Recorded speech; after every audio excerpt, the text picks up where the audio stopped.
Welcome back to Sputnik. Almost unbelievably, in 1971, the British overseas territory of the Chagos Islands was emptied of its entire population and handed over to the US Air Force, the better for them to bomb and kill the people of Vietnam. There was no Falkland Island-style sovereignty for the Chagossians. They were the wrong colour for a start. It was ethnic cleansing on a mass scale. In the War on Terror, it became clear, despite the lie in Parliament to the contrary by the then Foreign Secretary David Miliband, the US base there on Diego Garcia, still British territory, was used for secret rendition flights of bewildered and blindfolded kidnappees on their way to secret prisons for unspeakable tortures.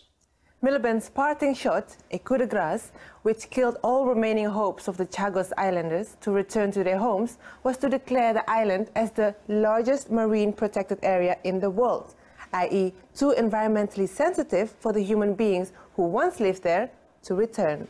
Joining us now is the redoubtable campaigner for the rights of the Chagos Islanders, television personality, all-round adventurer, and the first of our guests, I think, to have his own waxwork at Madame Tussauds. He's Ben Fogle. Ben, thanks for joining us.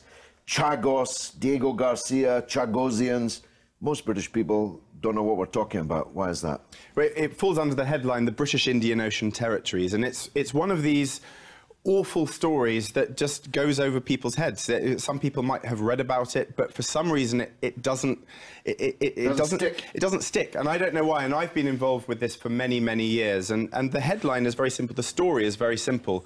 That back in the 70s, as you mentioned, the US was looking for a military base in the Indian Ocean. They discovered this small territory, used to be part of Mauritius, which was part of the British Empire, but it got annexed shortly before this deal was done.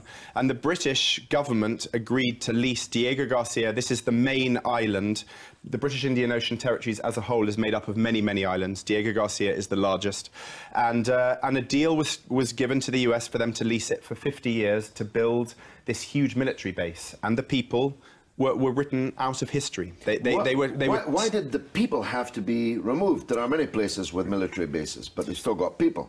The US predicted, way ahead of what has recently been discovered, that this was going to be a very secretive place. They didn't want any human... Part of the deal was that there could be no natives, as they called them. There could be no native population there. So Whitehall went back, suddenly discovered that there were between 1,500 and 1,800 islanders, Chagossian people living there, and they decided to wipe them off the face of the earth. I don't mean kill them. They stripped them of their passports. Up until that stage, they had British citizenship, and they deported them where they put them in refugee camps in Mauritius and the Seychelles, the two nearest island chains, and they were forgotten about until various people started campaigning. And then in 2000, the late Robin Cook agreed to return their passports. They won a High Court bid for the right to return. Their passports were returned to them, and a number came over to the UK and settled very close to Gatwick, where they landed. They settled in Crawley, and that's where they've lived ever since. But that might seem like a large number of people, 400, but they are effectively voiceless. And that's why me, a white Englishman, have spent the last 10, 15 years trying to campaign on their part, trying to bring this to the forefront of politics. Well, thank God for you. It's nothing for the Americans to ethnically cleanse territories. That's what their state was based upon. What is remarkable to me, that in the 1970s, quite a radical decade, this wasn't seen as the gigantic scandal that it now seems, at least to me. Did it make no impact when Whitehall agreed to this? It was all done very secretively. And you alluded to the Falkland Islands. It was just a decade later when we were going to war to fight for the rights of those islanders. It doesn't make sense except for the colour. The fact that the Falkland Islanders are white and the people from the Chagossians have much darker skin. And that's what I can understand, that the people perhaps in Great Britain didn't care. I don't know exactly why there wasn't a bigger fuss made up. Interestingly, a couple of years later, it was revealed that about 800 dogs, the pets of all the islanders, had been gassed at the time, and that was almost front-page news. People were more horrified that that the dogs had been killed. But it was symbolic of... So the US didn't even want the Labradors to see what they were doing. They didn't even want dogs on the islands. And what really angered me was several years ago when this marine protectorate, marine status was given to the islands, was rolled through.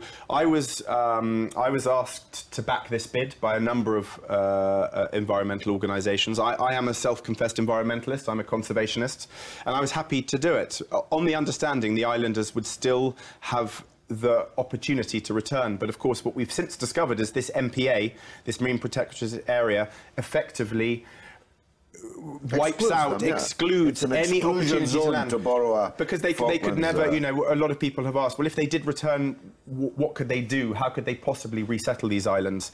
Well, fishing would be a big mainstay. And I have been fortunate enough to visit these islands. This is one of the reasons I'm so passionate about it. I visited about 10 years ago. I went in pseudo-legally, but I actually got chased away by the British Navy, interestingly. They were the ones that patrolled the water. So where did you travel from and to? I started my journey down in the Maldives, right down in the most southern area. I found a boat and I chartered it. It took a couple of days to get there. And what really horrified me was not just visiting these islands, which are full of the derelict homes. There's still magazines, there's cups. It's like a place frozen in. It's like a ghost town. It's like a place where people have, the door has opened, they've been told get out, and they've left everything as it was. The houses are now obviously have been encroached by the jungle, but the churches are still there, the graveyard is still there, the shops. You have a real sense of the place it once was, a thriving community where people lived very, very happily. And what's even more shocking is that there are now kind of new age travelers. I don't mean that in that sense, but there are now yachts, men and women from all across the world living there, living in these houses. So they're not supposed to be there. So I couldn't get my head around the fact that these islanders, who are a disparate group in Mauritius, Seychelles and London, Crawley now, why they're not allowed to go home, and yet these people who have the benefit of their own boats can go back to these islands. It didn't make sense. We tried to get closer to Diego Garcia, and the Royal Navy came up to us and very politely asked us to move on. But I was there for long enough to see that in my eyes, my opinion, those islands could be resettled. There's just been a feasibility study. I went to see William Hague last year to ask about this feasibility study. He got KPMG to do this report, and they have come up with, I suppose you could argue it's relatively positive. They have said that there is no legal obstacle to the islanders returning. They've estimated that for 150 islanders it would cost £11 million a year. I think that's way too high. Maybe that's my adventuring background. I think life could be done much simpler than that. They don't need a great big hospital. They need a very simple little medical facility, get volunteer doctors. I've always argued that if this Marine Protectorate Area is there to stay, then let's bring back the islanders in the capacity as wardens, as protectors. Let's make them look after this area themselves.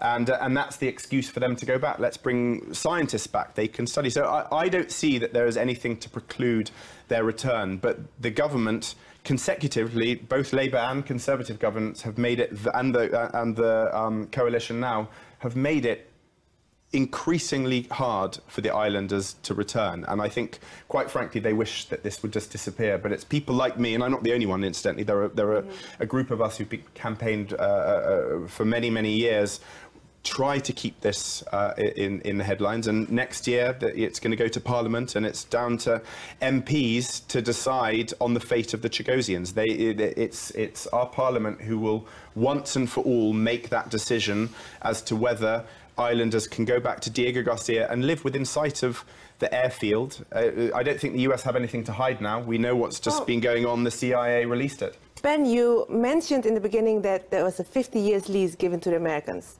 but some 20 years left. What happens at the end of that 20 years? Well, actually, the 50 years is up now because it was done in ¡64, so it's over now. But there was an extension, a possible extension of 20 years, which is actually was included in it. So that is accepted that it will go ahead, unless there are extenuating circumstances. I would personally argue that the revelations that the islands were used as a place of torture would be extenuating circumstances. The Chagosian people themselves, the Chagossian support group, based here in the UK certainly, have agreed that they will back that 20 years as long as the US agree to let them return to Diego Garcia Island itself. It would be a natural place for them to begin the re-inhabitation of the islands. There's water, there's electricity, they've got all the basic infrastructure that they could possibly need. They've got their own houses still. Well, there's 4,000 US military people that live there. They've got swimming pools, they've got basketball courts, they've got cafeterias. The US have lived there very, very happily for 50 years, so why can't the Chagossian people? It's hard work, but somebody's got to do it. The revelations that you allude to there are dark and sinister. Not only that Diego Garcia may have been a staging post for these renditions, which are effectively international kidnappings, but that torture at the base may also have taken place. Can you shed any light on that?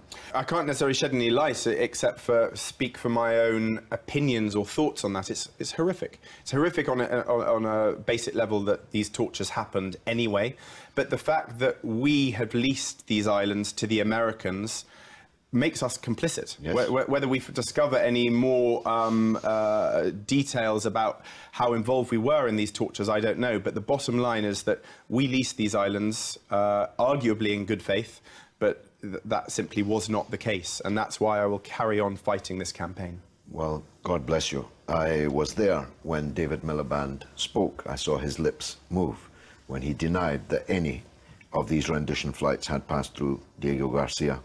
It was a bright, shining lie. Ben Fogle, thanks very much. More power to your elbow. Thank you. Alas, that's all we've got time for. Do stay in touch with us in the new year on Twitter, RT_Sputnik, and on Facebook, you can like us on Sputnik on Russia Today. Happy New Year from me, Gayatri. And from me, George Galloway. It's been marvellous, most of it.